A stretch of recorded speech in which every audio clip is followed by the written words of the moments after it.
Olha, os cientistas climáticos do mundo nos dizem que a taxa mais alta, segura, de emissões seria cerca de 350 partes por milhão de dióxido de carbono e gases do efeito estufa na atmosfera. Nós já estamos em 400.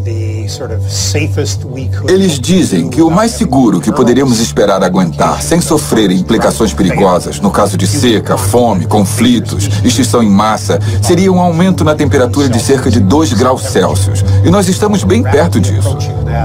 E com todo o dióxido de carbono que já se encontra na atmosfera, nós vamos facilmente passar disso. Então, no momento, nós estamos vivenciando a próxima grande extinção de espécies na Terra, algo que não vemos desde o desaparecimento dos dinossauros. Sabe, quando países inteiros ficarem debaixo d'água por causa do aumento do nível do mar, quando países inteiros perceberem que há tanta seca que eles não podem alimentar mais a população e que por isso precisarão migrar desesperadamente para outros países ou invadir outros países, então nós vamos ter uma guerra climática no futuro. Mas e a pecuária e a agricultura animal? Bom, quanto a isso, tipo...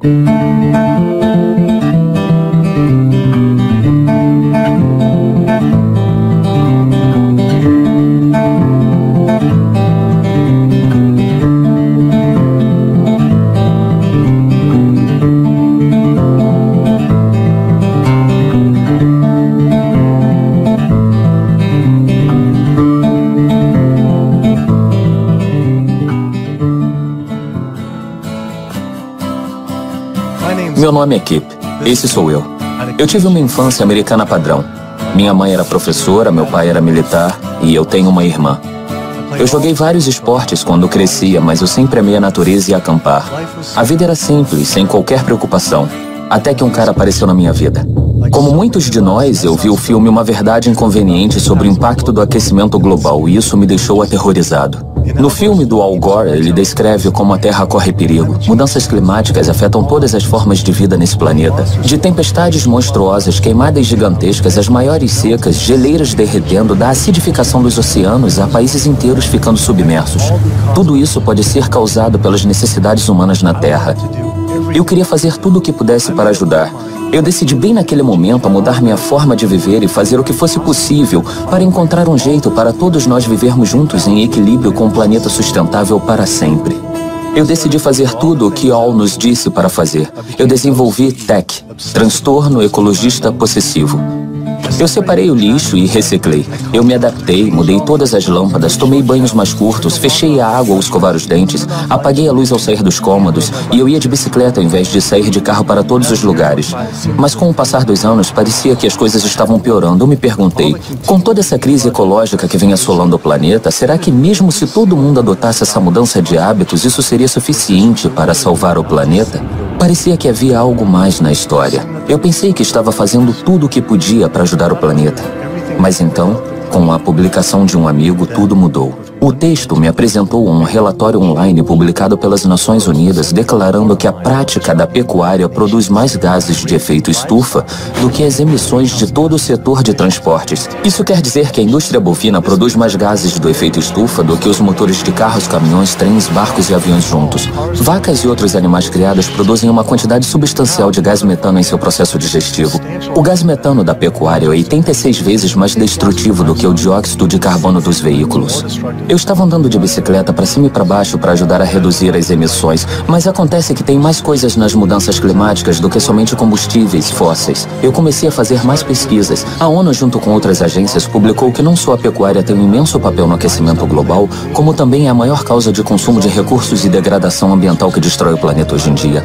Como é possível que eu não soubesse disso? Eu pensei que essa informação estaria exposta por toda parte na comunidade ambiental. Eu acessei os maiores sites de organizações ambientais do país, www.350.org, Greenpeace, Clube Sierra, Realidade Climática, Rede das Florestas Tropicais, Patrulha Amazônica. Eu fiquei chocado ao ver que eles não tinham virtualmente nada sobre agricultura animal. O que estava acontecendo? Por que eles não tinham essa informação em suas páginas? Parecia que o foco principal para muitos desses grupos era a produção de gás natural e combustível, com a perfuração sendo o foco principal para a causa de uso e contaminação da água. A perfuração hidráulica para o consumo de gás natural usa uma quantidade absurda de água, cerca de 378,5 bilhões trilhões de litros de água são usados todos os anos nos Estados Unidos.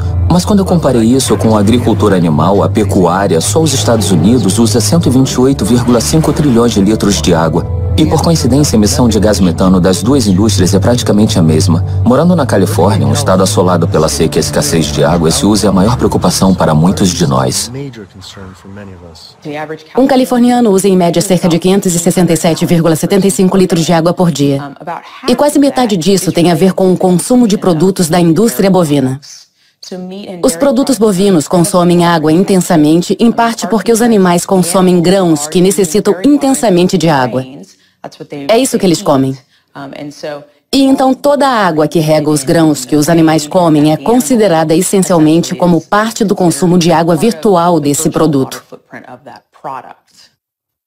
Eu descobri que 113 gramas de hambúrguer precisa de cerca de 2.498 litros de água para ser produzido. E eu aqui tomando banhos curtos para tentar economizar água, descubro que comer um hambúrguer é equivalente a tomar um banho por 2 meses inteiros. Tanta atenção é dada à redução do uso doméstico, e o uso doméstico de água é só 5% do que é consumido nos Estados Unidos contra 55% da agricultura animal. Isso porque é preciso mais de 9.462 litros de água para produzir 453 gramas de carne. Eu fui na campanha Economize Água do Departamento de Recursos Hídricos do governo, em que eles destacavam mudanças de comportamento que ajudavam a poupar água, como usar chuveiros de baixo fluxo, descargas eficientes, equipamentos econômicos e consertar vazamentos em encanamentos, mas nada sobre agricultura animal. Quando eu segui todas as recomendações do governo, eu estava economizando 177 litros por dia, mas ainda assim isso não chega nem perto dos 2.498 litros de água por só um hambúrguer.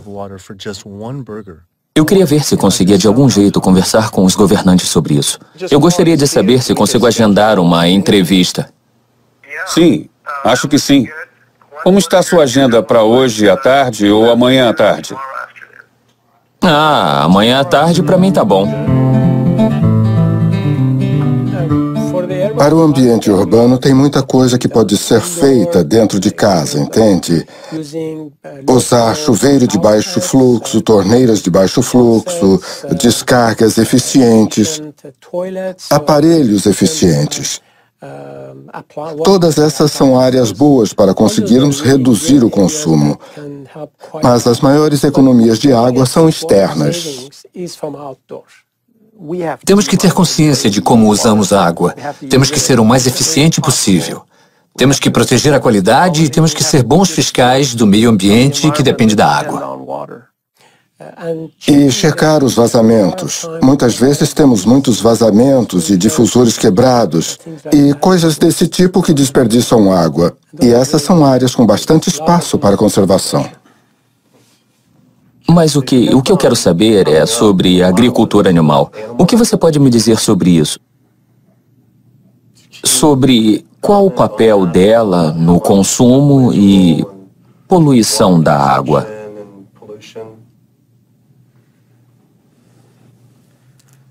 Eu não tenho certeza.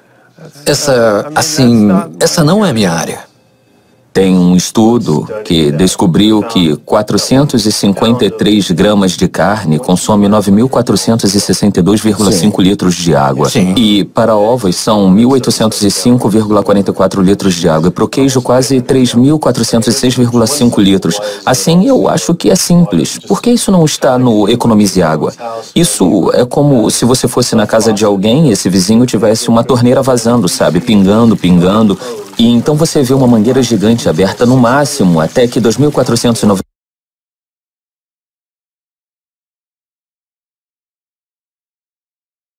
8,1 litros de água sejam jogados na rua, alagando a rua inteira. Eu acho que você diria: ei, você pode fechar isso, por favor? Parece que seria uma coisa óbvia a ser feita, bem melhor do que todo o resto. Tipo, sei lá, se for esse o caso. Acho que o consumo de água da criação animal é maior do que em outras atividades. Não existe nenhuma dúvida sobre isso.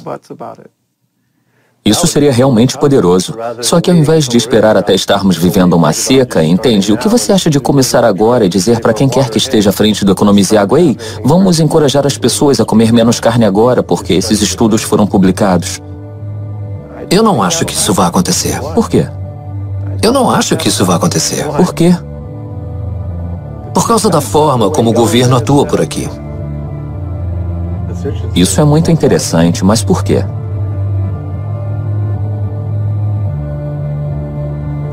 Uma coisa é economizar água, outra é mudança de hábitos. Hábito de tomar banho e não regar o próprio jardim e essas coisas todas. Isso é hábito. Sim. Nossa, o governo claramente não quer falar sobre esse assunto. Essa inabilidade de responder, somada ao silêncio das organizações ambientais sobre a agricultura animal, me fez acreditar que havia algo mais. Eu comecei a investigar mais sobre os impactos da pecuária e descobri que a situação era ainda pior do que eu imaginava. Os setores de transporte e energia recebem bastante atenção, compreensivelmente, por causa do impacto terrível que o dióxido de carbono causa em nosso clima. Mas a agricultura animal produz 65% do óxido nitroso mundial, um gás com o potencial de causar o aquecimento global 296 vezes maior do que o CO2 por quilo. E ainda assim só ouvimos falar de combustíveis fósseis. As emissões de CO2 relacionadas à energia devem aumentar 20% até o ano de 2040. Mas as previsões são que as emissões da pecuária aumentem 85% até 2050. Esses números impressionantes se devem ao aumento do consumo de carne e laticínios. De acordo com 2 especialistas ambientais do Grupo do Banco Mundial, o uso de padrões globais para a medição de gases do efeito estufa indica que a agricultura animal foi responsável por 51% das mudanças climáticas causadas pelo homem, enquanto o sequestro de carbono, a respiração e o metano são tidos como responsáveis e que o estudo da ONU não abrangeu. Mas além disso, eu descobri que a criação de animais para alimentação é responsável por 30% do consumo de água mundial. Ocupa cerca de 45% dos terrenos da Terra. É responsável por cerca de 91% da destruição da Amazônia brasileira e é a principal causa das zonas mortas dos oceanos, destruição de habitats e extinção de espécies. Ainda assim, os maiores grupos ambientais que deveriam proteger nosso mundo não têm isso como seu objetivo principal. Eu tinha que falar com as organizações ambientais para descobrir o porquê delas não atacarem esse problema. Eu enviei dezenas de e-mails, fiz várias ligações, perdi horas esperando. Dias vieram, semanas viraram meses e por algum motivo ninguém queria falar comigo sobre isso. Que bizarro. Eu apoiei essas organizações por tanto tempo e agora recebi só silêncio. Mas eu consegui contato com um monte de autores e advogados ambientalistas que se dispuseram a falar sobre o assunto. Eu tirei a poeira da minha van, a Super Blue, e coloquei ela na estrada.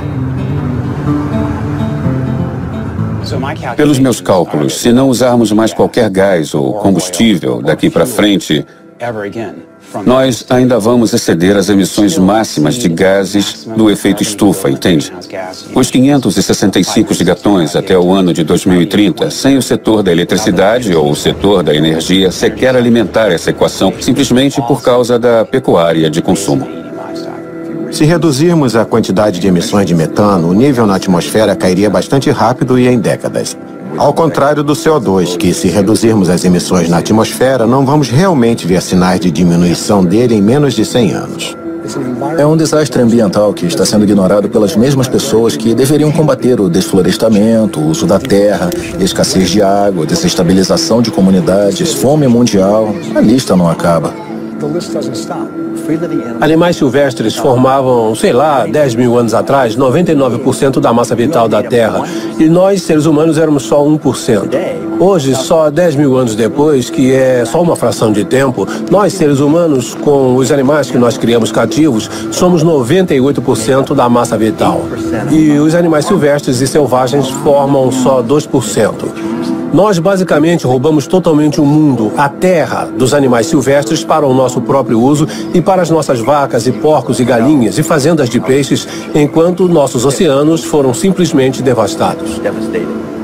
Pesquisadores preocupados com a perda de espécies concordam que a principal causa da perda de espécies na Terra, que estamos testemunhando, acontece por perda de habitats para a produção pecuária e pela pesca predatória, que eu chamo de pescar nos nossos oceanos. Estamos no meio da maior extinção em massa dos últimos 65 milhões de anos. A floresta tropical está sendo derrubada a 0,40 hectares por segundo e a força motriz por trás disso é a agricultura animal. Acabam com florestas para alimentar animais e plantar soja. Soja geneticamente modificada para alimentar as vacas e porcos e galinhas e as fazendas de peixes. 91% da perda da área da floresta amazônica até agora. 91% foi destruída por causa da pecuária. A principal causa da destruição ambiental é a agricultura animal. Eu não conseguia entender o porquê das maiores organizações ambientais não atacarem isso quando a missão delas é exatamente proteger o meio ambiente. Mas esse é o problema também. Eles dizem, sei lá, use menos carvão, ande de bicicleta, mas cadê o, sei lá, coma menos carne? Eu acho que eles pensam ser uma... Eu acho que eles testaram, e essa é uma derrota política. Porque os Em nível de... Porque essas organizações têm sócios, entende? Muitas delas. Eles tentam maximizar o número de pessoas que fazem doações. E se eles forem taxados de anticarne, ou afrontarem os hábitos diários das pessoas que... Algo tão querido pelas pessoas que... Isso vai diminuir o financiamento. Eles não querem atacar a principal força motriz da devastação ambiental, que é a agricultura animal, por causa dos negócios. E eles querem se assegurar de terem uma fonte confiável de financiamento. Eu fui convidado para um encontro com o Al Gore faz algum tempo e perguntei sobre essa história e ele claramente deu uma retraída. E sabe o que ele me disse? Já é difícil convencer as pessoas sobre CO2, não confunda elas. Eu acho que o problema com muitas organizações que estão focando insistentemente é não errar a mensagem, porque elas não querem irritar outro grande grupo de pessoas que vai dificultar a vida delas. Se você ouvir a maioria das grandes organizações ambientais, elas não vão te dizer nada além de continue vivendo como você vive, mas troque uma lâmpada de vez em quando, dirija menos, use menos plástico, recicle mais. Isso é melhor para o financiamento deles do que criar uma trama tipo vítima contra opressor. Sabe, é como quando nós falamos sobre quando temos uma família problemática e o pai é um alcoólatra, que é uma coisa que ninguém pode comentar. Todo mundo desvia do assunto e, mesmo assim, ele é a principal causa da destruição dos relacionamentos familiares, porque ninguém quer falar sobre isso. Como essas organizações poderiam não saber? Assim, o problema está bem diante delas, é inevitável a esse ponto. E como essas organizações, elas estão se amontoando para mostrar ao público geral que a mudança climática é causada pelo homem. E ao fazer isso, elas estão falhando miseravelmente em ver o que está bem diante delas. A agricultura animal, criar e matar animais para alimentação, é o que está realmente matando o planeta. Então era isso. Chega de e-mails ou ligações, eu me cansei. Decidi que se quisesse respostas, eu teria que ir pessoalmente às sedes dessas organizações. Oi, tudo bem? Oi, tudo. Nós estamos gravando um documentário e é sobre sustentabilidade e como a agricultura animal tem peso nisso. Eu gostaria de conversar com David Barr. Barr? David Barr? Sim. Ok. Você agendou um horário com ele? Eu estou tentando faz quase 2 meses e eu não recebi nenhum e-mail, nem nada, então estou tentando ver se consigo pessoalmente. Deixa eu só pegar umas informações suas. Eles mandaram uma pessoa das relações públicas no lugar dele. Ela se recusou a aparecer e nos disse para desligar a câmera, mas prometeu que alguém do Departamento de Florestas, Oceanos e Mudanças Climáticas conversaria com a gente finalmente. A próxima parada seria no Sierra Club. Eles acabaram sendo mais receptivos e me receberam na porta. Oi, tudo bem? Tudo. Sobre essas mudanças climáticas, qual a principal causa delas? Bom, basicamente é a enorme queima de combustíveis fósseis. Carvão, gás natural, petróleo, areias e xisto betuminosos. Todos esses novos combustíveis exóticos que são meio misturados entre si. Mas é isso que está basicamente carregando a atmosfera. Então temos o efeito estufa, onde o calor fica preso e as temperaturas sobem. Há uma taxa que nunca existiu na história da Terra. Mas e a pecuária e a agricultura animal? E tem eles? Assim, o que você quer? Nós estávamos pesquisando. Alguns relatórios da ONU dizem que a pecuária contribui mais do que todos os transportes juntos. Um relatório de 2009 da Patrulha Mundial, pecuária causa 51% da emissão de gases do efeito estufa. Bom, isso é um grande problema e nós precisamos cuidar disso também.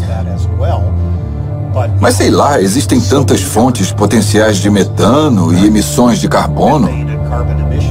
Se a principal causa de emissões é a agricultura animal e o consumo de carne, então isso não precisa ser o foco número 1 e não o número 2?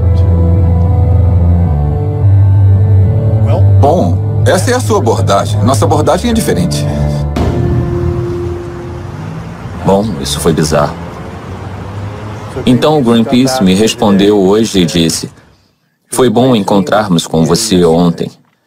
Eu falei com várias pessoas aqui no Greenpeace sobre o seu pedido, mas sinto que não poderemos ajudar dessa vez.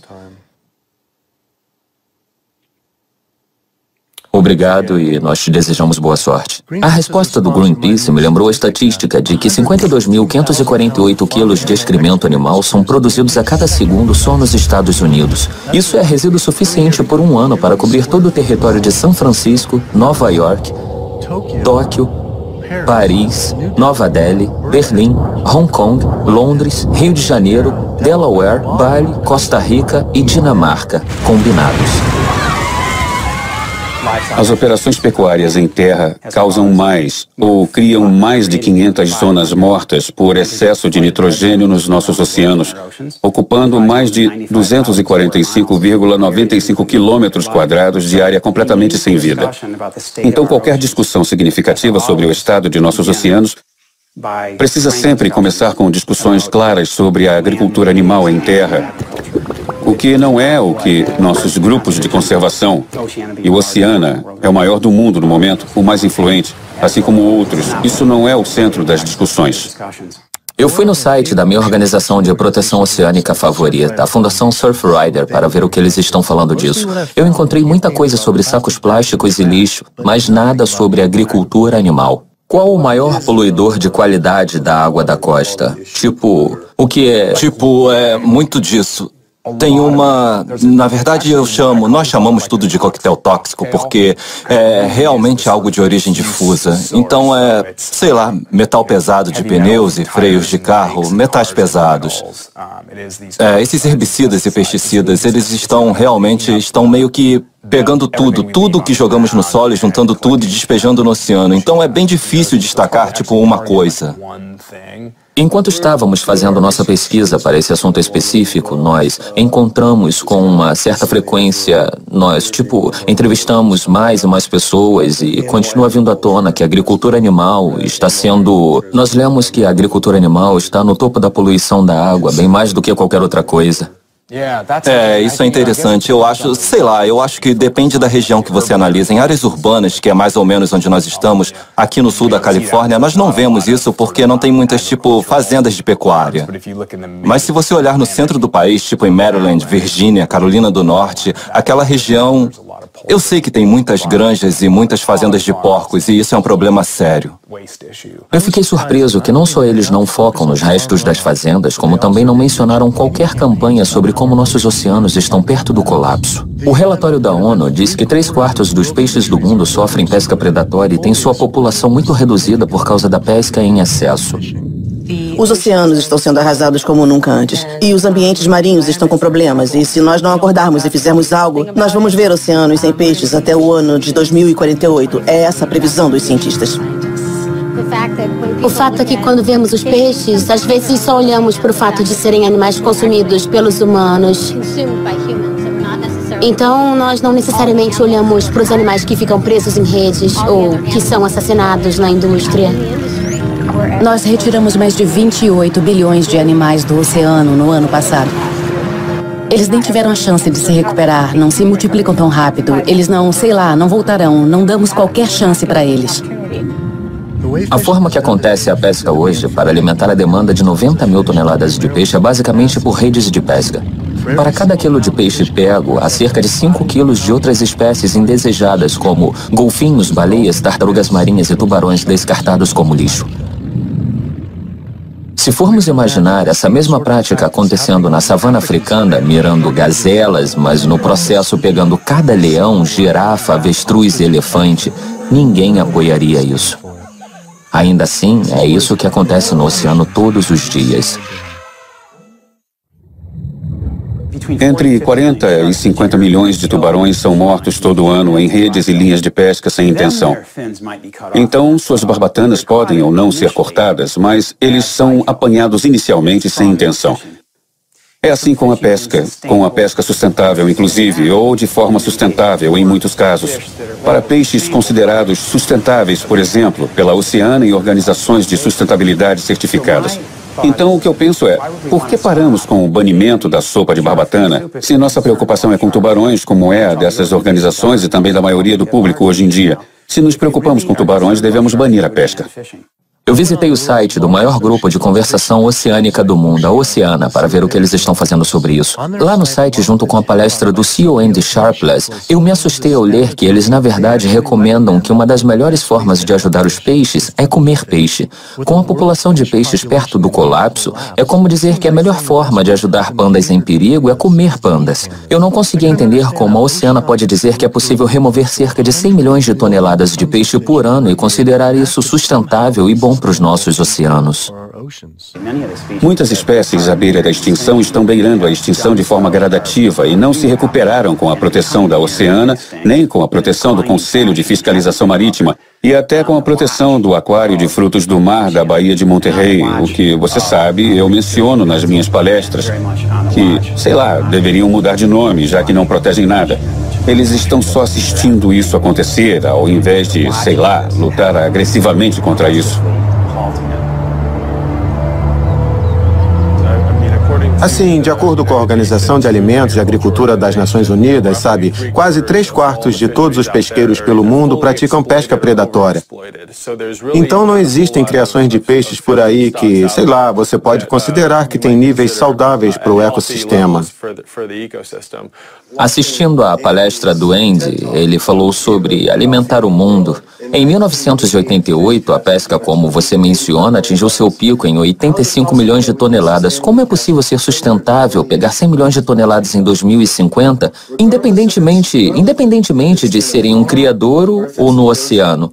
Se para cada quilo de peixe retirado, são retirados basicamente 5 quilos de peixes selvagens. Não importa se é num lago ou no oceano. Como isso é sustentável?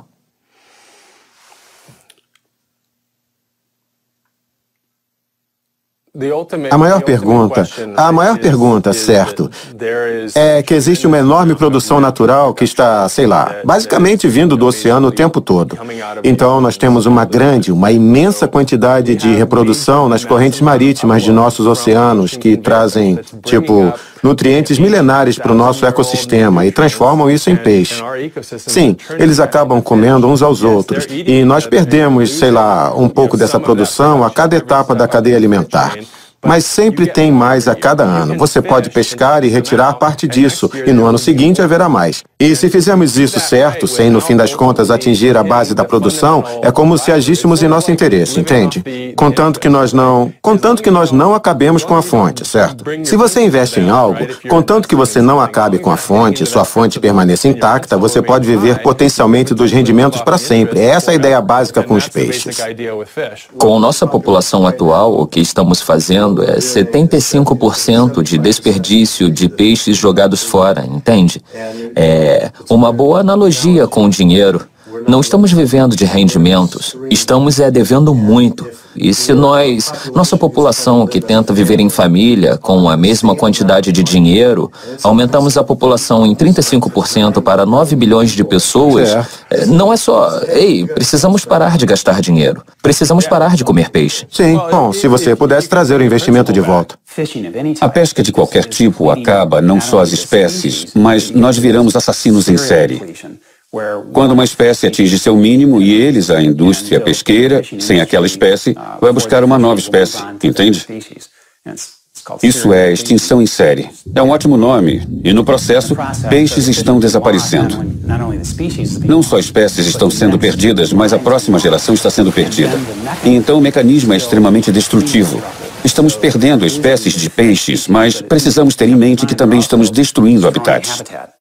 Eu acho que eles inventaram esse termo pesca sustentável para fazer a gente se sentir bem com o consumo de peixe e continuar a tirar peixes do oceano quando, de fato, para nós da Pastor do Mar não existe essa história de pesca sustentável. Os frutos do mar não são uma fonte de proteína uma fonte sustentável de proteína para alimentar o planeta, para as pessoas do planeta, não é? As pessoas não querem ouvir isso, porque isso as faz se sentir como se tivessem que agir, que parar de fazer algo. E muita gente não quer fazer isso. Eles não querem divulgar isso porque é incômodo. Eles não querem se propor a dizer para as pessoas o que fazer. Mas estamos num ponto onde todos temos que ser conscientes e temos que entender e temos que agir com isso. Nosso fundador, Capitão Watson, gosta de dizer: se o oceano morrer, nós morremos. Isso não é um bordão, é a verdade. Talvez o outro único ecossistema que está sendo destruído na mesma velocidade são as florestas tropicais. Nossas florestas globais são essencialmente o pulmão do planeta.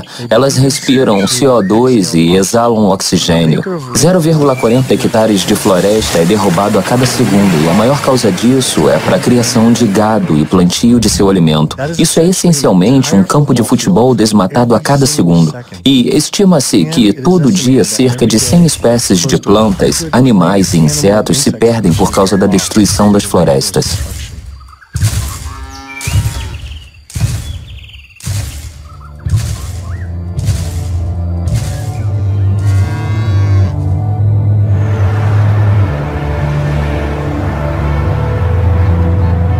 Qual é a maior causa? A principal causa desse desmatamento? A intervenção humana nas florestas é a principal causa. E a intervenção é pela madeira ou pelo agronegócio. E é aí que chegamos nos principais causadores. Isso vai variar um pouco dependendo da floresta estudada, mas a forma que escolhemos para usar esses recursos naturais em larga escala industrial é sempre a principal causa. Quando eu acessei o site da Rede de Ação, eu não acreditei que não encontrei nada sobre gado. Mas eu vi que eles tinham uma campanha grande contra o azeite de dendê. As plantações desse óleo estão causando desflorestamentos gigantes nas florestas da Indonésia. Estima-se que o azeite de dendê seja responsável por 10,52 milhões de hectares desmatados. Se comparados com a pecuária e seu plantio, eles são responsáveis por 55,03 milhões de hectares de florestas perdidas até hoje. Mas no site deles eu fiquei chocado ao ver que o gado não foi incluído como um de seus 4 principais assuntos. Ao invés disso, eles focaram em óleo, polpa e papel, carvão e areias bituminosas. Como eles não atacam a principal causa do desmatamento, por que focar em combustíveis fósseis e não no gado? O pior é o combustível fóssil ou a agricultura animal? Não entendo por que deveríamos comparar um com o outro. Eu só queria saber qual é o pior deles. Não sei exatamente o que dizer. Será que a diretora executiva de um dos maiores grupos de proteção das florestas do mundo honestamente não saberia o que está acontecendo? Ou ainda pior, isso seria omitido de propósito? E nesse caso, por quê? Eu imediatamente fui na patrulha amazônica para ver se eles diriam qual a verdadeira maior causa da destruição das florestas. O lugar mais biologicamente e culturalmente diverso do planeta está sob forte ataque no momento. A floresta amazônica pode desaparecer. Ela pode desaparecer completamente nos próximos 10 anos. Qual é a principal causa do desmatamento das florestas? A principal causa do desmatamento das florestas, eu diria, bom, só para colocar no contexto das atividades da patrulha amazônica, não sei, tem muitos fatores de desflorestamento, como nós chamamos. Muitas razões diferentes e formas de destruir as florestas tropicais. As principais, aquelas que causam maior estrago e são mais disseminadas, são os megaprojetos, como os oleodutos e gasodutos, como os projetos de extração, como as megas represas. Não estamos falando de... Eu me senti andando em círculos com esses grupos, como se eu estivesse preso numa estranha conspiração bovina, além da imaginação, onde ninguém pode falar sobre vacas. Eu não acreditei que essas organizações não diziam qual era a verdadeira principal causa do desmatamento de florestas. Eu tinha que perguntar mais uma vez. É difícil dizer qual é a principal causa do desflorestamento da Amazônia, porque são todos destrutivos: petróleo, gás, mineração, represas, agricultura, mas em termos de uso da terra, em termos da quantidade de terra que é destruída por eles. E quando falamos sobre fazer uma comparação entre todas as diferentes causas do desflorestamento, o que está causando a maioria das quedas de árvores, por exemplo, eu acho que podemos certamente culpar a agricultura. Infelizmente, uma das maiores causas do desmatamento, principalmente na Amazônia brasileira, é o agronegócio. O gado, a criação de gado e a produção de soja em particular. Então esse é o maior problema. E por que você acha que, ninguém no Greenpeace ou ninguém mesmo quer assumir essa realidade? A realidade sobre a principal causa do desmatamento? Sim, isso. Bom, eu acho que você levantou pontos bastante interessantes sobre por que ninguém faz nada sobre isso. E eu acho que no Brasil, em particular, eu acho que quando observamos o que aconteceu quando o Código Florestal foi aprovado e as pessoas que se colocaram contra os lobistas e seus interesses particulares, a indústria bovina, a indústria do agronegócio, o que aconteceu com eles? Muitas pessoas que protestaram foram assassinadas. Se você procurar, não sei, o José Carlos, procurar o Cláudio, tem gente que está dando a cara e falando, sabe, que a criação de gado está destruindo a Amazônia. Entende? Muitas pessoas que estão realmente dando a cara à tapa. Olha para Dorothy Stang, entende? A freira que vivia no Pará e foi assassinada. Muitas pessoas vão falar, e muitas pessoas vão ficar de boca fechada porque não querem. Eles não querem ser os próximos a levar um tiro na cabeça. A freira Dorothy Stang era uma americana que vivia no coração da floresta tropical brasileira. O trabalho da vida dela era proteger a Amazônia. Ela falou abertamente contra a destruição da floresta pelas fazendas de gado por anos. Um dia, voltando para casa, ela foi brutalmente assassinada com um tiro a queima-roupa por um mercenário contratado pela indústria do gado.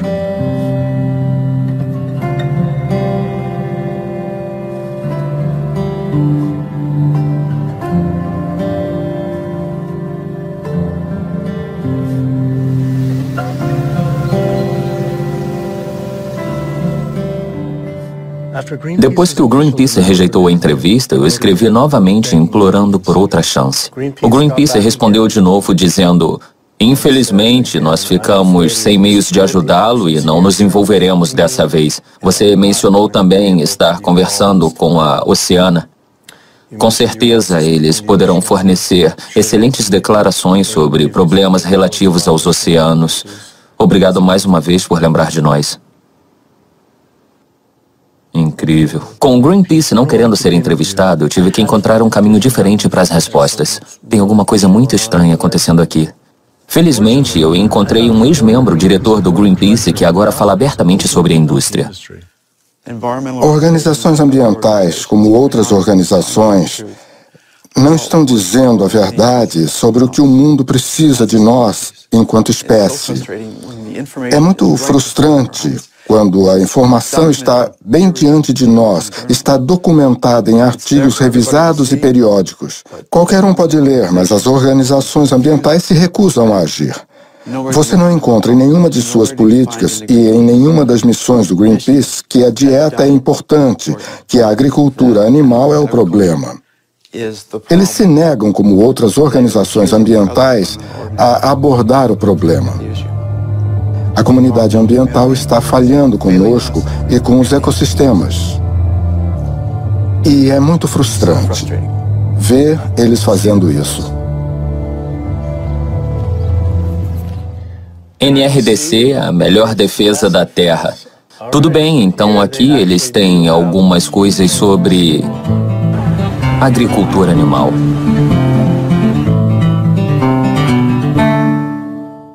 A principal causa da degradação ambiental é muita poluição e muitas máquinas sendo produzidas rapidamente em muitos lugares pelo mundo. Ultimamente, em 2009, a Patrulha Mundial declarou que a pecuária causa 51% das emissões de gases do efeito estufa e os transportes cerca de 13%. Por outro lado, a ONU disse entre 18 e 30%, o que é mais do que todos os transportes juntos. Nacional? Internacionalmente? O mundo todo. Ou nacionalmente? Isso. Bom, eu acho que a produção de energia e os transportes ainda são os maiores emissores. Eu não vou comentar sobre isso porque eu não estou a par desses números. Então não me cite nisso, mas isso é peido de vaca. É isso, eu acho que é esse o problema. Eu acho que são os peidos de vaca. Você tem algum relatório? Bom, essa era a parte da história. A produção de metano pela flatulência de vacas e outros animais é um grande contribuidor, mas a maior parte se dá pelo desflorestamento e lixo que eles produzem, que é 130 vezes mais lixo do que toda a população humana mundial, virtualmente sem qualquer benefício ou tratamento. O NRDC certamente, como eu disse, tem um grande programa de alimentos. De fato, todo ano nós oferecemos os prêmios Vivendo Verde em reconhecimento aos inovadores da alimentação. E no ano passado, um dos premiados foi um produtor sustentável de porcos, que na verdade não usa nenhum antibiótico. E os antibióticos usados na produção de alimentos nos Estados Unidos, hoje em dia, sabe? Estamos dando a maioria dos antibióticos nos Estados Unidos para animais saudáveis. Eu queria visitar uma dessas fazendas sustentáveis. Eu encontrei a fazenda de gado à base de vegetais Market Garden, na costa californiana.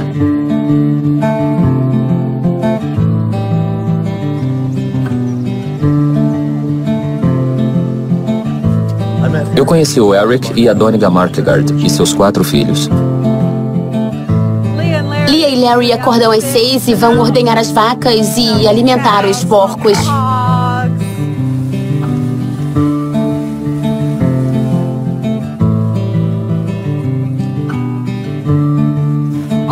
Ao todo, nós cuidamos de 1.820,70 hectares. Nossa! E esse é o nosso rancho. Aqui nós temos 385,18 hectares. Bastante. Em média, nós temos uma vaca e meia por cada 4,05 hectares. Nós produzimos por ano cerca de 36,24 mil quilos de carne pronta para consumo.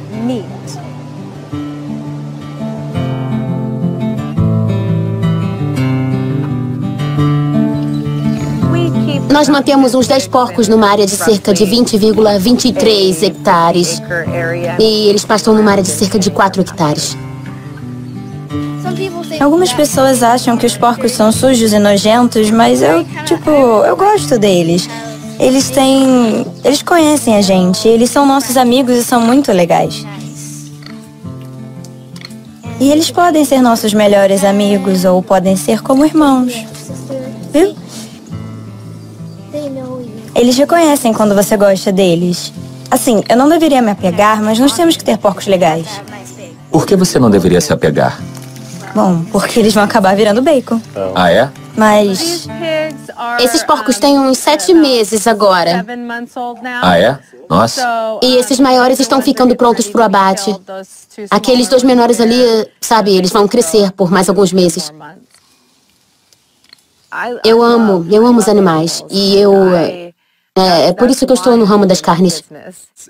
É isso que a sociedade precisa enxergar. Que as peças de carne são partes de um animal. Uma criatura que vive e respira. É difícil. Mas como a Doniga disse antes, nós fazemos isso porque amamos eles. Com o uso da terra, vocês têm cerca de, contando com os ativos ou equipamentos industriais, cerca de 0,81 hectares, 1 hectare por vaca, dependendo. Não é tão limpo assim, mas eu diria 14, 16 hectares. Isso, e temos um rancho na Dakota do Sul com 20,23 hectares. 23 hectares? São tipo 20,23 hectares. Nossa, e por quê? A mesma coisa. Tinha o cultivo e acabou o nitrogênio, entende? Exploraram a terra. Sazonal, e lá não é? é sazonal.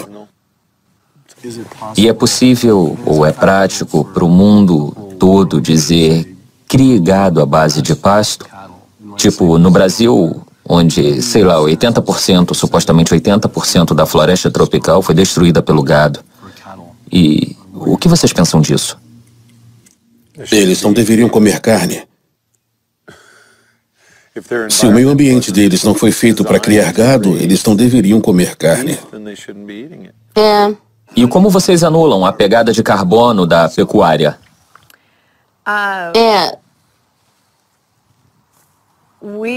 Nós não achamos que a pecuária tenha pegada de carbono.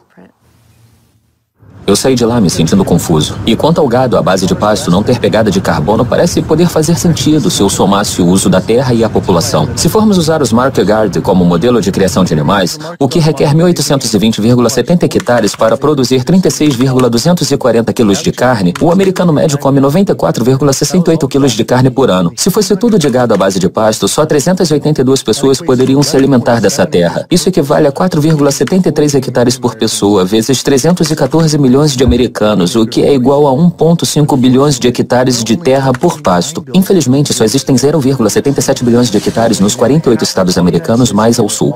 Atualmente, cerca de metade da terra de todos os Estados Unidos é dedicada à agricultura animal. Se nós fôssemos mudar para gado à base de pasto, precisaríamos limpar cada metro quadrado dos Estados Unidos até o Canadá e a América Central e até a América do Sul. E isso só para alimentar a demanda americana de carne. Mas essa conta não leva em consideração que muito dessa terra não serve para o pasto pecuário. Nós precisaríamos converter todas as montanhas em pasto, transformar florestas antigas e parques nacionais em pasto e demolir todas as cidades só para abrir espaço para o pasto do gado. Assim como no Brasil, os Estados Unidos não estão preparados para essa demanda de carne. São precisos 23 meses para um animal de pasto crescer até o ponto de idade e tamanho para o abate, enquanto o gado de grãos leva 15 meses. Então são 8 meses a mais de uso de água, uso de terra, alimento, lixo. E em termos de pegada de carbono, isso faz bastante diferença. Parece que, por causa do uso da terra, o gado de pasto é ainda mais insustentável do que a criação industrial. Eu precisava aceitar o fato de que não existe forma sustentável de criar animais suficientes para alimentar a demanda atual de carne. E também tinha minhas dúvidas quanto aos laticínios. Mas eu queria conversar com uma companhia de laticínios orgânicos de ponta para ver se eles acreditam que seus produtos são considerados sustentáveis para a população mundial. Isso requer muito investimento para produzir leite. A ração, a água, a terra. É verdade. E pode não ser prático esperar que exista produção de leite suficiente para uma produção sustentável, para alimentar o mundo todo. Eu não acredito que isso seja necessariamente o caso. Eu acho que talvez muito se espera que o mundo possa ser alimentado por laticínios de maneira sustentável. Eu não sei a resposta, mas o senso comum diria que as chances são pequenas. Eu fiquei chocado de receber uma resposta tão honesta. Se isso veio do CEO da empresa, eu me pergunto o que os fazendeiros diriam. Baseado no marketing, parecia que suas fazendas eram oásis para as vacas.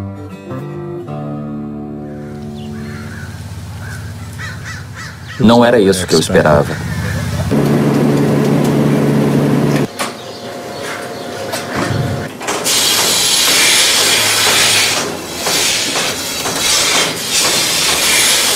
Uma vaca vai comer, sei lá, entre 63,42 quilos e 67,95 quilos de ração por dia. 63,42 quilos? Todo dia, e ainda vão beber entre 113,55 e 151,40 litros de água.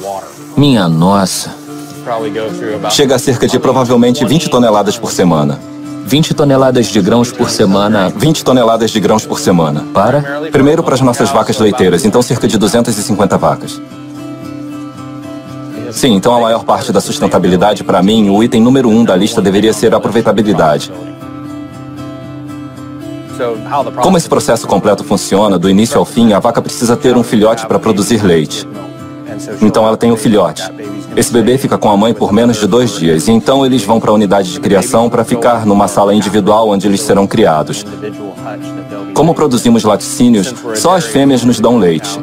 Então os machos em leiterias típicas são vendidos para os produtores de carne, mas nós mantemos metade deles por 2 anos e os vendemos como carne de pasto orgânica.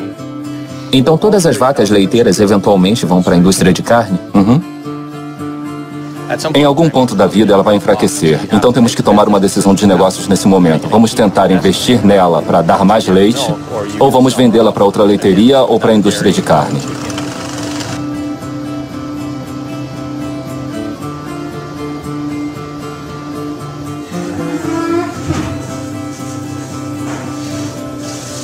Existem poucos lugares no planeta que têm esse tipo de meio ambiente, mas a demanda de proteína do leite no mundo continua crescendo.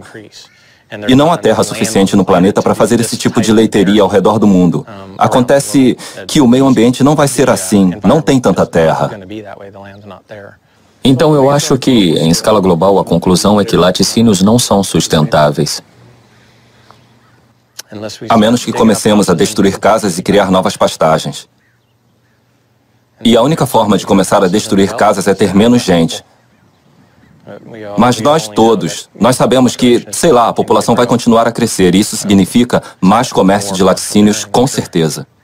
Ou isso, ou diminuir a demanda por pessoa. Sim, ou algum outro produto que assuma seu lugar. Assim, nós sabemos que existem vários tipos de, sei lá, leite de soja e de amêndoa e também um monte de outros produtos que estão sendo lançados. E com misturas diferentes, sabe? Onde misturam suco e proteínas e eu acho que você vai ver muito mais disso. Ele estava certo. Como as vacas leiteiras podem ser sustentáveis se por 1 litro de leite são necessários 1000 litros de água para produzir? Quase 1/3 da terra do planeta está virando deserto, a maioria por causa da pecuária.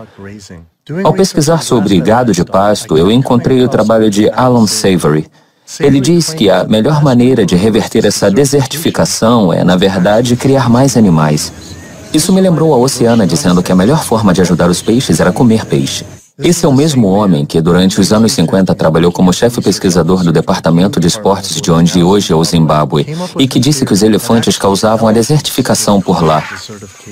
E a solução dele foi convencer o governo a matar 40.000 elefantes.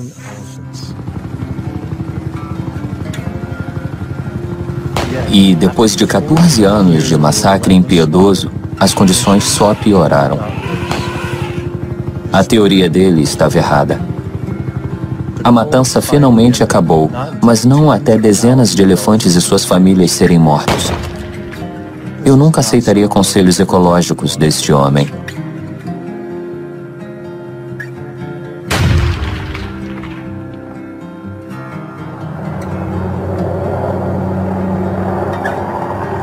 Parece que a indústria do gado está tendo o mesmo efeito na vida selvagem nos Estados Unidos. O governo vem mantendo cavalos em cativeiro. E nós hoje temos mais cavalos selvagens e burros em edifícios mantidos pelo governo. 50.000 cavalos e burros a mais em territórios do governo do que livres em seus habitats. Basicamente, temos rancheiros que criam em terras públicas por uma fração do praticado normalmente. Eles estão sendo imensamente subsidiados em cerca de uns 15avos do imposto normal. E o que a Secretaria de Gerenciamento de Terra tem a dizer sobre isso? Quanta forragem e água tem na terra? E aí eles divagam. Eles doam um tanto para vacas, um tanto para a vida selvagem e um tanto para os cavalos selvagens e burros. É o que vemos, que parte da forragem e da água dos leões vai para a indústria pecuária. Eles usam cavalos e burros de bode expiatório. Tem muito cavalo e burro, vamos removê-los. Eu sempre digo às pessoas que os cavalos selvagens e burros não são vítimas do gerenciamento de nossas terras para pecuária, porque nós também vemos acontecer muita caça predatória. Nós sabemos que lobos agora também são alvos dos rancheiros para acabar com eles. A USDA tem aviões e tudo o que eles fazem é atirar em predadores. Então tudo o que os rancheiros fazem é ligar e dizer, temos um coiote aqui. Aí eles vêm, atiram no coiote, ou atiram no leão da montanha, ou atiram na jaguatirica. E tudo bem para os rancheiros. No estado de Washington, depois do gado ter sido atacado em terras públicas, onde pastavam sob permissão, o governo do estado decidiu matar uma matilha de lobos inteira. E aqueles lobos não foram mais vistos. Eles haviam imigrado do Canadá e agora estão mortos. E isso começa em nível local, com a Secretaria de Gerenciamento de Terra, mas depois chega até o Congresso. E nós vemos o Congresso sentado lá, disposto a fazer esse mau gerenciamento de nossas terras públicas continuar. É a insistência e o poder de lobby da indústria de agricultura animal que continua a assassinar lobos, continua a haver a prática de manter os predadores em níveis baixos, que não beneficiam o ecossistema. Eu já vi tantos terrenos, já vi tantas intervenções da Secretaria de Gerenciamento de Terra, onde eles dizem que as terras não estão atingindo os padrões. E eles dizem abertamente que é a pecuária que está fazendo as terras não atingirem os padrões. E ainda assim, eles continuam a permitir a prática da pecuária. Eles estão envolvidos com o fato de onças serem caçadas por cachorros, de matilhas inteiras serem dizimadas. da temporada de caça durar o ano inteiro e de armadilhas serem armadas para que os bichos sofram. Se alguém se importa com os cavalos selvagens, com as terras públicas e com o meio ambiente, não pode ignorar o impacto negativo que a prática pecuária está tendo nas terras públicas no Oeste. Eu adicionei o custo da produção de comida animal, que os produtores não conseguem, de fato, arcar sozinhos. Esses são os custos ocultos ou custos externos que eles impõem à sociedade. Isso acaba afetando a saúde pública. Danos ambientais, subsídios, danos a pesqueiros e até a crueldade. Se você pegar esses custos externos, que chegam a 440 bilhões de dólares, se as indústrias bovina e de laticínios forem obrigadas a assumir esses custos, se eles tiverem que arcar com esses gastos, os custos e o preço de varejo de carne e laticínios iam lá para o espaço. Então uma dúzia de ovos vai custar 5 vezes mais caro. Um Big Mac vai custar 10 vezes mais caro. Coma você carne ou não, seja você onívoro ou herbívoro, você está pagando parte dos custos do consumo de outra pessoa. Então, se alguém vai ao McDonald's e compra um Big Mac por 5 dólares, outros 7 dólares de custos são jogados para a sociedade. Eu estou pagando, você está pagando, coma você carne ou não. Quando você presta atenção em quem se beneficia e quem faz lobby pelo sistema de agricultura, são os maiores produtores de comida do país e os maiores produtores de carne. E quanto maiores e mais ricos eles ficam, mais eles podem ditar as políticas federais sobre a produção de comida, porque eles têm muito poder político. Eu sabia que precisava conversar com os grupos de lobby da agricultura animal para ouvir o que eles tinham a dizer. Se eles conseguem silenciar o governo, será que eles influenciam e têm possíveis conexões com os grupos ambientais também? A Aliança de Agricultura Animal, um dos maiores grupos de lobby da pecuária na América, aceitou ser entrevistada. O Greenpeace não conversou com a gente, mas a Aliança pela Agricultura vai conceder uma entrevista. Só isso já diz algo. As pessoas ouvem a expressão OGM e esse termo é assustador, mas eu acho que a agricultura tem dificuldade para explicar seu significado, mas na realidade o que fazemos é usar a tecnologia para promover melhoramentos na forma de plantio de grãos e em como criamos os animais. Não vamos alimentar o mundo voltando a como era 100 anos atrás, quando os animais eram alimentados com um pasto. Não é só trazer os animais para dentro e implementar esses grandes sistemas integrados por causa de sustentabilidade. Isso com certeza reduz o impacto ambiental enquanto melhora o bem-estar animal e a segurança dos alimentos. Então você está dizendo que os animais gostam de ficar presos? Tipo, as galinhas e as vacas gostam de ficar presas como gostam de pastar soltas? Em muitos casos houve uma melhora significativa no bem-estar deles, na quantidade de cuidado que recebem, cuidado individualizado. A indústria de carne e laticínios já apoiou causas de organizações ambientais? Eu não acho que deva comentar sobre isso. Não sei. Eu não sei. Eu não sei se... Não sabemos se eles já doaram ou para quem eles doaram. A indústria de carne e laticínios já apoiou ou doou para o Greenpeace? De novo, eu não sei se me sentiria confortável. Oi, desculpa não termos retornado antes. Eu tenho mais notícias. Infelizmente, nós não temos mais como financiar o seu filme. Tivemos uma reunião e, por causa do crescimento de assuntos controversos, nós estamos preocupados e temos que desistir dele. Por que esse assunto é tão controverso? A primeira pessoa que pensei em conversar foi com Howard Lyman, que foi processada por criadores simplesmente por falar a verdade sobre agricultura animal no programa da Oprah. Eu nasci na maior fazenda de laticínios do estado de Montana em 1938. Eu vivi a vida toda numa fazenda de pecuária. Fui para a Universidade de Montana, me formei em agricultura, voltei e comecei um grande empreendimento de agricultura, onde eu tinha 4,05 mil hectares de plantação, 7 mil cabeças de gado e cerca de 30 funcionários. Eu passei 45 anos da minha vida na agricultura animal. Então eu tenho experiência. Quando eu fui no programa da Oprah, nós tínhamos a lei de difamação alimentar. Essa lei, na minha opinião, é inconstitucional. Mas ela basicamente diz que é contra a lei dizer algo que você sabe ser falso sobre uma commodity perecível. Eu não disse nada no programa que eu pensava ser falso. Eu fui lá e disse a verdade. Eu levei 5 anos e centenas de milhares de dólares para conseguir me livrar dos advogados da indústria de gado. Mas se eu fosse no programa da Oprah hoje, eu diria exatamente a mesma coisa que disse da outra vez e seria processado. Para mim, quando eles falavam da lei da difamação, o fato era se era verdade ou não. Você pode ir a público e falar a verdade, mas vai ser condenado, porque, como você causou diminuição no lucro da indústria animal, você é culpado no ato patriota. Você acha que eu deveria me preocupar em estar fazendo esse documentário? Mas é claro. Se você não entender agora, está colocando sua cabeça a prêmio. Entenda, é melhor pegar essa câmera e jogar fora.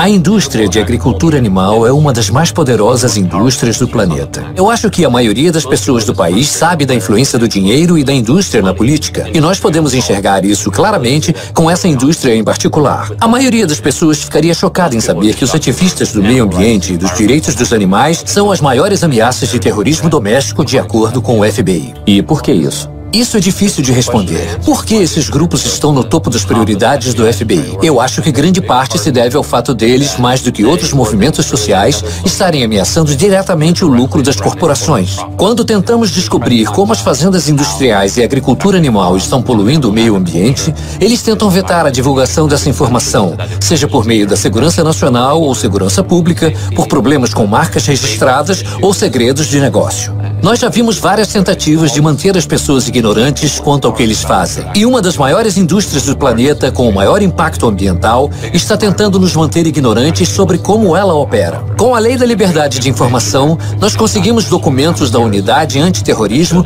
que mostram que eles estão monitorando minhas palestras e entrevistas como essa, meu site e meu livro. Nós corremos risco ao filmar e mostrar isso? Você está enfrentando pessoas com muitos recursos legais. Assim, é impressionante a quantidade de dinheiro que eles dispõem e você não tem nada. Eu acho que o medo é uma grande parte da tática também. O Will estava certo. Eu estava com medo. Quando eu soube dos ativistas sendo mortos no Brasil, eu fiquei atônito, mas me senti seguro. Mas saber que ativistas e jornalistas americanos são alvo da indústria e do FBI, meu financiamento sendo cancelado, eu fiquei bem preocupado e isso virou pessoal. Seria por isso que ninguém estava disposto a tocar no assunto? Eu decidi me precaver e proteger tudo o que eu já tinha filmado.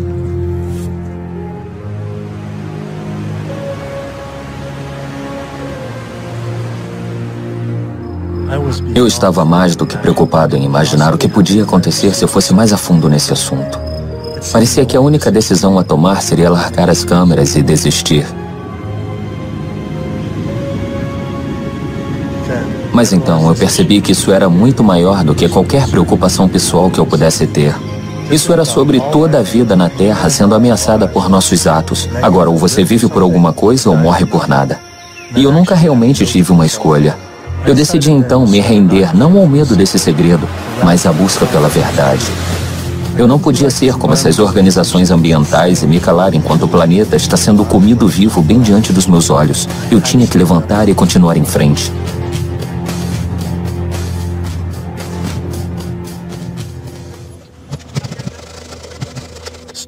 Algumas pessoas dirão que o problema não é de fato a agricultura animal, mas a superpopulação humana.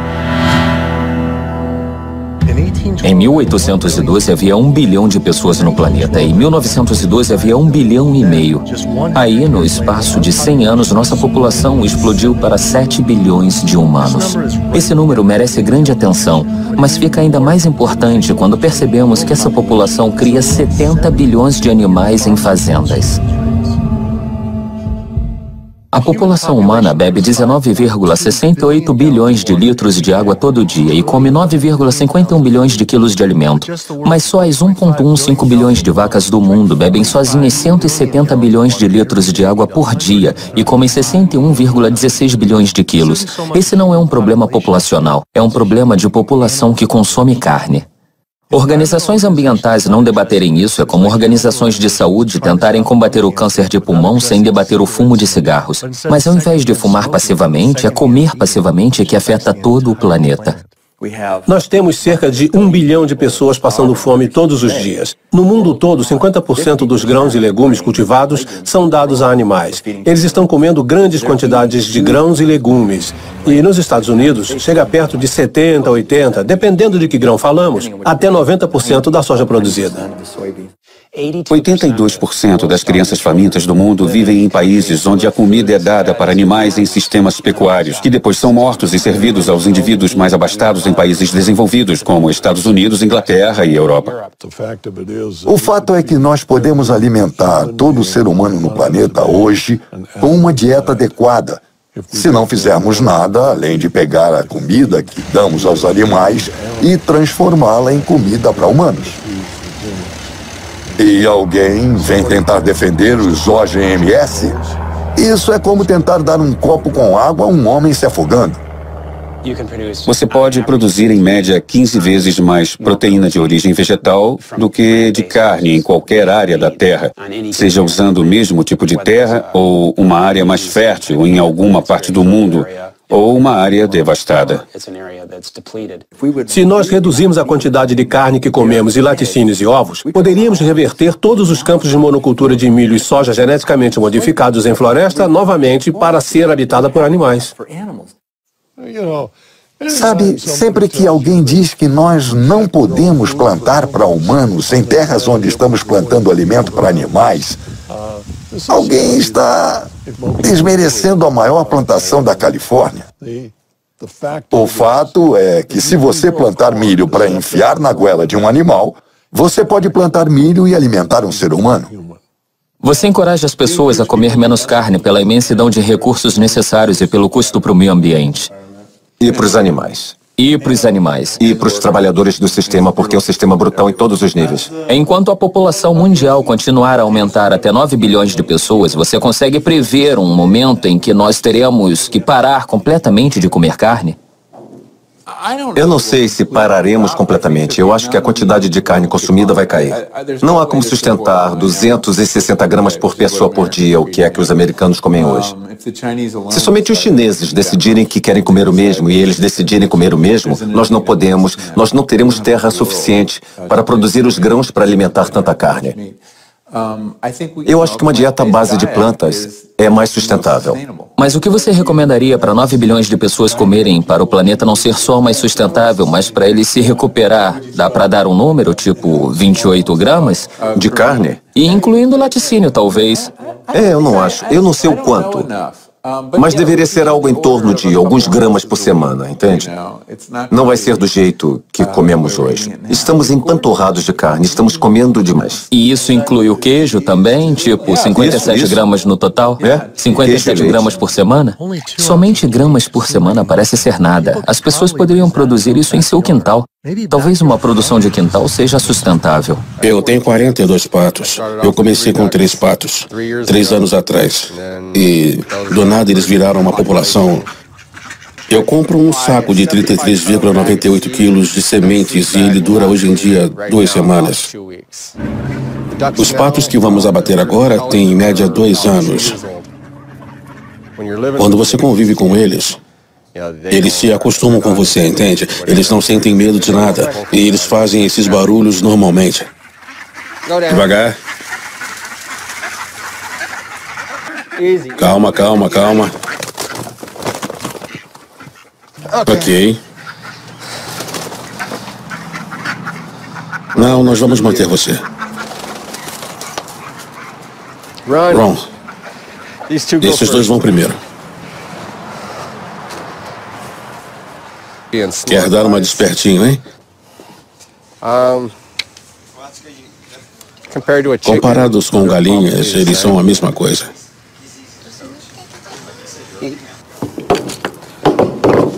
Aquele ali tá bom, viu? É ele. Aquele ali vai, aquele ali não. Tudo bem.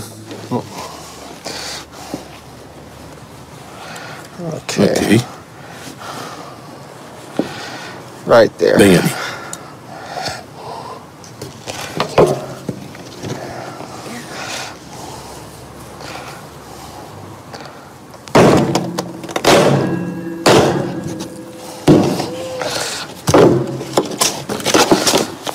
Isso vai ser meio nojento. Como ele ainda está vivo? Como ele ainda está vivo? Não está. São os nervos. Reação muscular. Acho que quando eu tinha uns 5 anos, mais ou menos, foi a primeira vez que meu pai veio e nos fez assistir. Fazer isso com coelhos. E nós tínhamos uma dúzia de coelhos por ano. Então nós pegávamos os coelhos, tirávamos a pele e limpávamos para cozinhar. E o garoto ficava meio... Não vou dizer que era difícil, mas ficava tipo em minha mente. Porque alguns dos coelhos tinham até nome. Então eu ficava tipo... Ficava meio... Você meio que pensa... Mas depois de fazer algumas vezes, você acaba aprendendo que aquilo é só algo que precisa ser feito.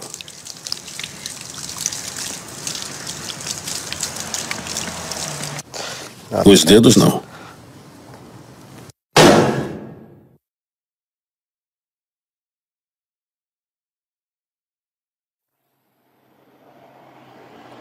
Eu não consigo fazer isso, eu não acho que consigo, eu não acho que deixaria alguém fazer por mim. Se eu não posso, eu não quero que outra pessoa faça por mim. Isso é a sustentabilidade? Para ser sustentável, 33,98 quilos dá 910 gramas por... Então, é 450 gramas por semana por pato. 52 semanas, são 52 semanas, 49,83 quilos de comida para cerca de 680 gramas de carne. Em termos de sustentabilidade, é 100 para 1. E esse grão é... Sei lá, quem sabe de onde vem a ração. Mas assim, quando chega a esse ponto, não é pela sustentabilidade, isso foi muito, sei lá... Eu não me sinto muito bem com isso, foi a primeira vez que eu vi aquilo, então foi meio...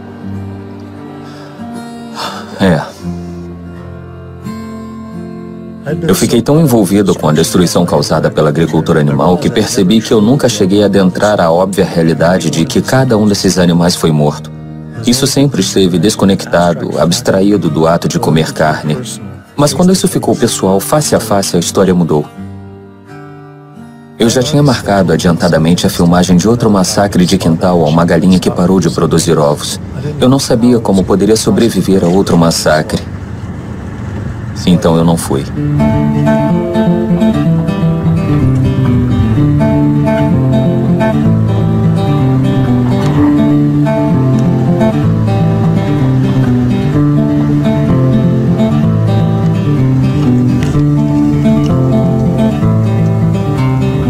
Abrigo Animal é um santuário fazenda animal no norte da Califórnia que atua no resgate de animais da indústria de agricultura animal.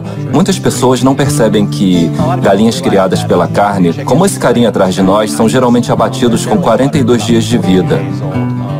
Enquanto galinhas criadas pela produção de ovos são mortas quando sua produtividade começa a cair, quando elas começam a botar menos ovos. E isso geralmente acontece entre os 18 meses e os 20 meses. Não importa se você compra ovos em caixas, ovos de galinhas criadas soltas em sítios ou de fazendas ao ar livre ou o que quer que seja. Isso não importa. Acontece que existe um movimento bem-sucedido de produtores de alimento animal alternativo baseado aqui mesmo na Califórnia, fundado por grandes nomes como Bill Gates e Biz Stone.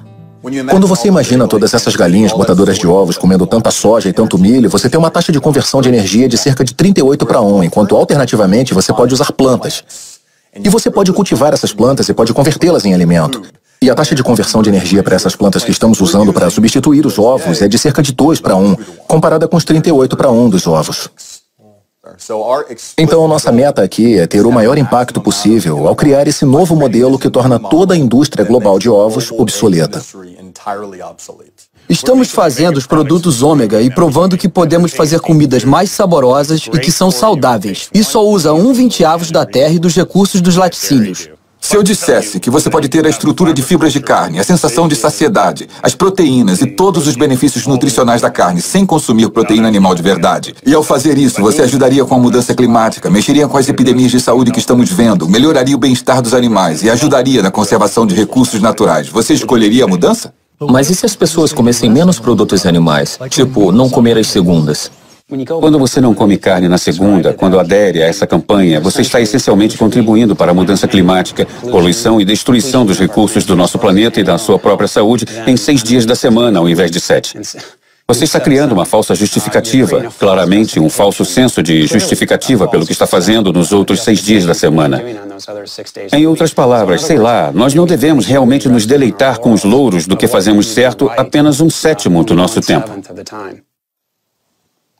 Você não pode ser ambientalista e consumir produtos animais. Ponto. Se engane o quanto quiser. Se você quer alimentar seu vício, que faça, mas não se considere um ambientalista.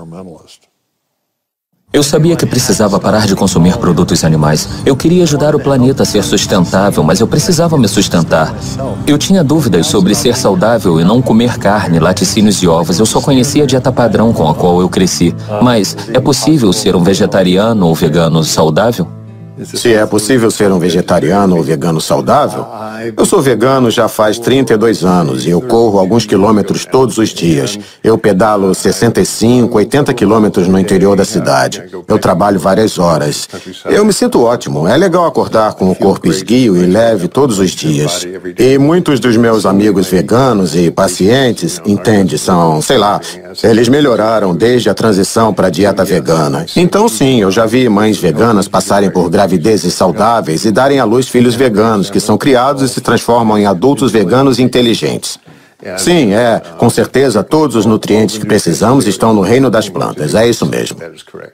Você acha que alguém deveria estar consumindo laticínios? Claro que não. Quando você pensa nisso, no propósito do leite de vaca. Eu passei parte da minha vida numa fazenda de laticínios no Wisconsin. O propósito do leite de vaca é transformar um bezerro de 29,40 quilos em uma vaca de 181,20 quilos o mais rápido possível. O leite é o fluido de crescimento do bezerro. É isso que ele é.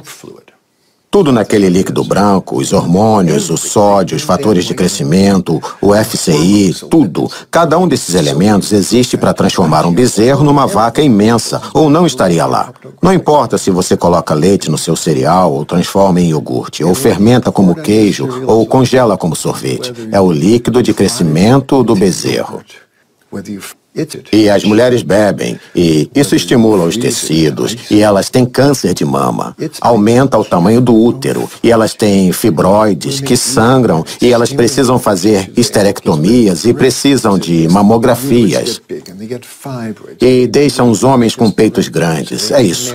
O leite de vaca são as secreções lactantes de um grande mamífero que acabou de dar cria. É para os bezerros, entende? Eu digo aos meus pacientes, vai se olhar no espelho, você tem orelhas grandes, você tem rabo, você é um bezerro. Se você não é, não precisa ingerir o fluido de crescimento de um bezerro. De qualquer forma, não tem nada lá que as pessoas precisem.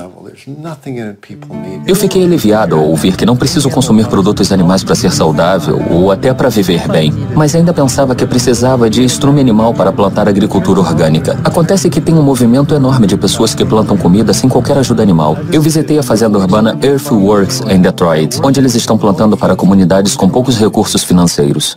Nós costumamos nos ver como indivíduos numa bolha e esquecemos que nós habitamos essa terra e esse planeta com outras criaturas. Então, nós temos que aprender a compartilhar, eu acho. Já está aqui. Ele está trabalhando no jardim. Você ficaria surpreso com o que pode fazer com o que não parece ser tanto espaço assim. Aqui tem 1/4/8, isso. Qual é o objetivo esse ano? Quanto você acha que consegue tirar daqui no máximo? Eu diria que pelo menos 45,30 quilos, pelo menos. 45,30 quilos? Nossa, que legal. No primeiro ano completo, depois que começamos, nós dobramos nosso rendimento em mais de 6,342 quilos de comida. 6,342 quilos? Em quantos hectares? Em média, 1 hectare. Então, quanto mais comida produzimos e colhemos, ou a terra ajuda a produzir, nós temos que devolver os nutrientes para o solo. Então, gostamos de pensar que nosso trabalho é regenerativo, já que colocamos a mesma quantidade de substância vital na terra que estamos retirando. Então é até mais saudável e mais seguro usar compostos vegetarianos ou vegetais.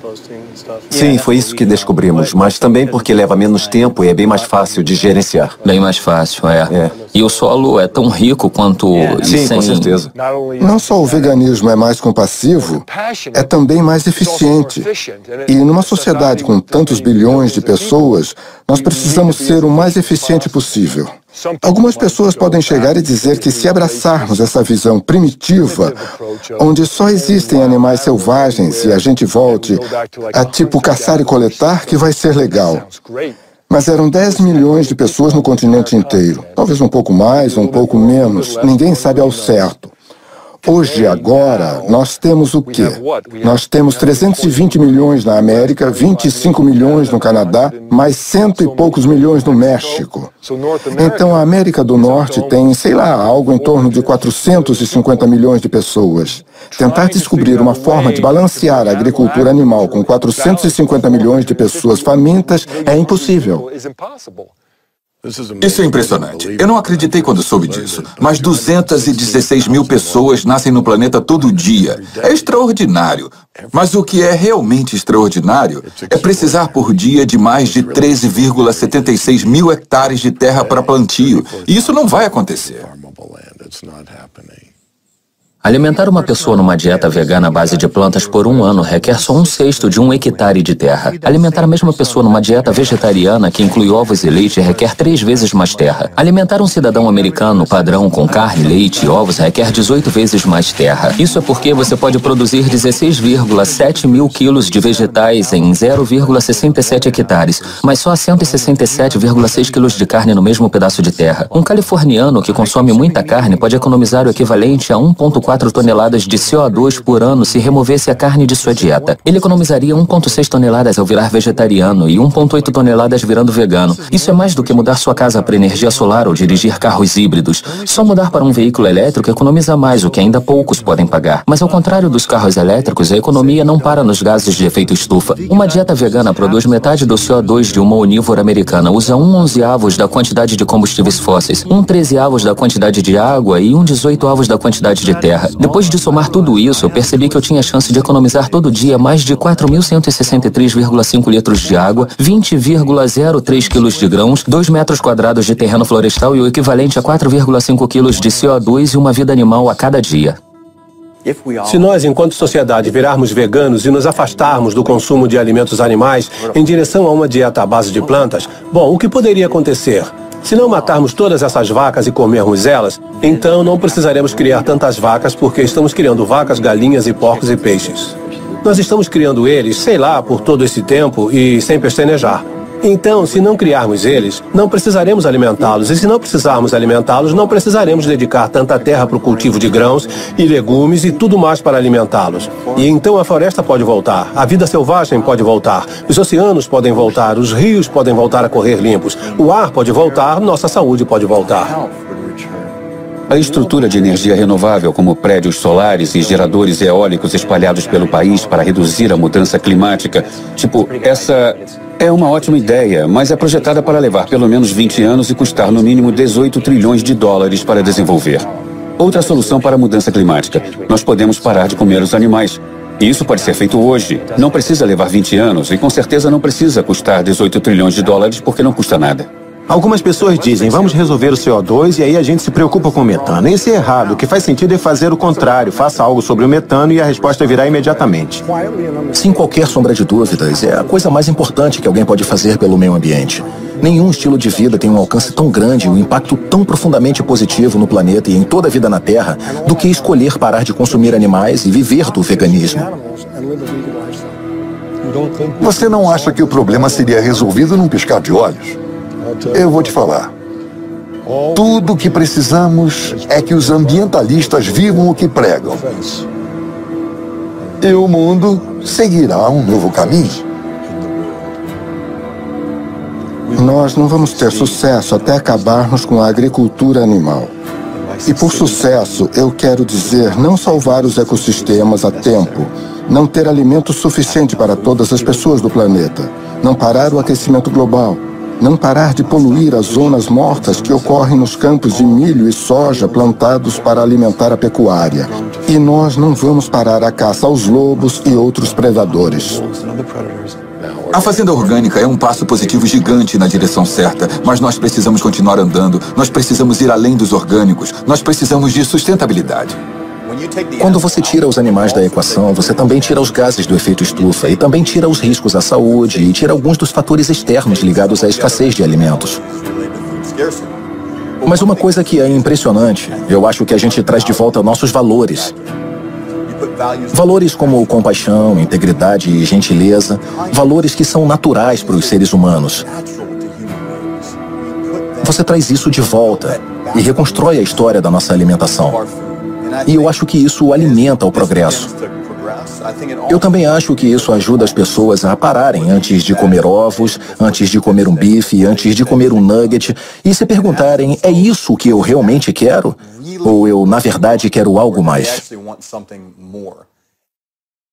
Eu tive que chegar a essa conclusão. A única forma de viver sustentavelmente e eticamente nesse planeta com outras 7 bilhões de pessoas é viver uma dieta vegana inteiramente baseada em plantas. Eu decidi, ao invés de comer outros, eu vou comer por outros. Primeiro, como esses grupos ambientais, eu tinha medo do que eu queria mudar. Mas agora eu me joguei. Toda essa conversa de sustentabilidade soava como se o nosso planeta estivesse em coma. E eu não quero que ele simplesmente sobreviva ou se sustente, mas que melhore. Viver hoje não é sobre sustentabilidade, mas a habilidade de se desenvolver. Já recebemos tanto por tanto tempo, é hora de retribuir. 108% de tudo que nós temos. Eu me senti bem. Eu estava conectado. E nós vemos esse movimento não só sobre prover alimentos mais baratos que todos possam comer, mas também um movimento espiritual, um movimento em direção à compreensão de quem nós realmente somos e de como nós podemos nos conectar uns com os outros. Faça o que puder fazer, da forma que puder fazer, todo dia de sua vida. E você vai acabar morrendo como um dos indivíduos mais felizes que já morreram. Nós nos tornamos parte de um momento de união com outras pessoas. Está acontecendo. Isso está mesmo acontecendo. Viramos notícia. Altruísmo é uma boa filosofia de vida. Traz todos esses benefícios para nós, para o planeta e para as outras pessoas. Então é uma boa maneira de viver, ecologicamente. E isso faz bem. É transformar massivamente como nossa sociedade come, porque é uma necessidade. É agir no que conhecemos e agir gentilmente e calmamente no planeta inteiro e com outras pessoas para alcançar as metas, para se viver melhor. Nós podemos, mas nós precisamos escolher isso. Você pode mudar o mundo. Você precisa mudar o mundo.